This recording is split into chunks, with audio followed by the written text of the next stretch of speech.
임플란트 자체는 썩지 않지만 그 주위를 둘러싼 잇몸과 뼈는 세균에 취약합니다. 접착 방식은 보철을 예쁘게 만들기 좋지만 붙이는 과정에서 잇몸 안쪽 깊숙이 접착제가 흘러들어갈 위험이 있습니다. 잇몸 속 깊은 곳 파고든 접착제는 완전히 제거하기가 정말 어렵습니다. 그리고 잇몸 속에 남은 이 작은 접착제 조각 하나가 끊임없이 염증을 일으킵니다. 출혈은 단순한 증상이 아니라 몸이 살려달라고 보내는 경고입니다.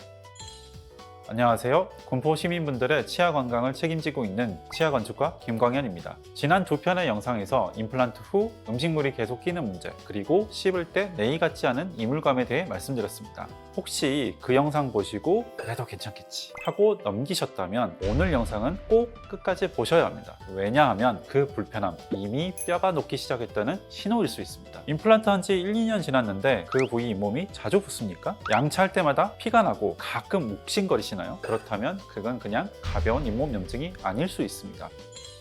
피곤해서 그런가 보다, 내가 요즘 양치를 잘못해서 그런가? 이거 괜히 끼칠 것 같다가 큰일 나는 거 아닐까? 이런 생각 때문에 차일피일 미루시는 분들 정말 많습니다. 그런데 제가 진료실에서 가장 안타깝게 느끼는 순간이 언제인지 아십니까? 그렇게 미루고 미루다가 이미 잇몸뼈가 다 녹아내린 뒤에야 병원을 찾아오시는 경우입니다. 기억하십시오. 임플란트는 썩지 않습니다. 대신 뼈가 녹습니다.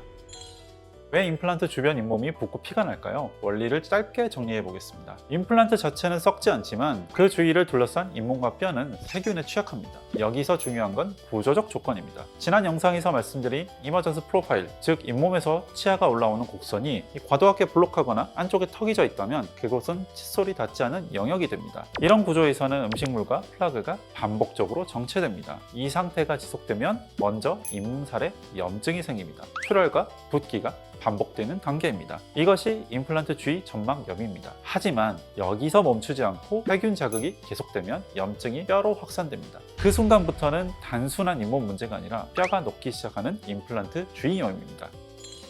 구조적인 문제 외에도 뼈를 녹이는 아주 치명적인 원인이 하나 더 있습니다. 바로 잔여 시멘트입니다. 임플란트 보철을 고정하는 방식은 크게 나사로 조이는 방식과 접착제로 붙이는 방식이 있습니다. 접착 방식은 보철을 예쁘게 만들기 좋지만 붙이는 과정에서 잇몸 안쪽 깊숙이 접착제가 흘러들어갈 위험이 있습니다. 눈에 보이는 곳은 닦아내면 그만입니다. 하지만 잇몸 속 깊은 곳 3-4mm 아래로 파고든 접착제는 완전히 제거하기가 정말 어렵습니다. 그리고 잇몸 속에 남은 이 작은 접착제 조각 하나가 거친 돌멩이처럼 세균을 끌어모아 끊임없이 염증을 일으킵니다. 실제로 연구 결과를 보면 임플란트 주위염 환자의 상당수에서 이 잔여 시멘트가 발견됩니다. 잔여 시멘트는 엑스레이 찍으면 다 보이는 거 아닌가요? 재료 특성에 따라 엑스레이에 하얗게 나오지 않는 경우도 있고 뼈에 가려져 안 보이는 경우도 허다합니다. 엑스레이가 깨끗하다고 해서 안심할 수 없다는 뜻입니다.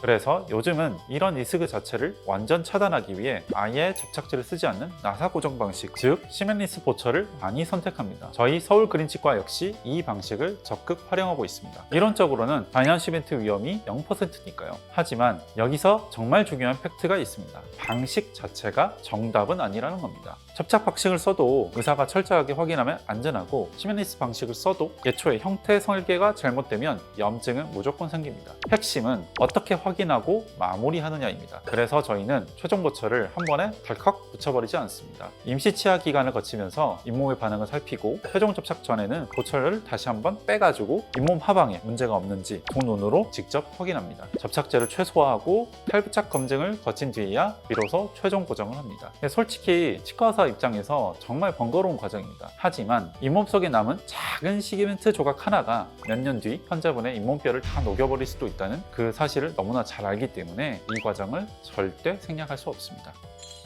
최근 저희 치과에 오신 60대 환자분 이야기입니다. 1년 넘게 임플란트 한 곳에서 피가 나고 부었다고 하셨습니다. 초기에는 다른 치과 가셔도 엑스레이상 큰 이상은 없다는 말을 듣고 방치하셨죠. 하지만 증상이 반복되는 사이 속에서는 염증이 걷잡을 수 없이 진행됐습니다. 저희 치과에 오셨을 때는 이미 임플란트 주변의 뼈가 심각하게 녹아내린 상태였습니다. 전형적인 임플란트 주위염이었고 예후를 고려해 결국 그 비싼 임플란트를 제거하기로 결정했습니다. 임플란트를 뽑고 나니 이유가 바로 보였습니다. 뼈 속에 묻혀 있던 임플란트 기둥 주변으로 다량의 잔여 시멘트가 덕지덕지 붙어 있었습니다. 엑스레이에선 보이지 않았던 이 접착제 덩어리가 세균의 본거지가 되어 1년 내내 뼈를 녹이고 있었던 겁니다. 시멘트는 긁어낼 수 있었지만 이미 녹아내린 뼈는 되돌릴 수 없었습니다.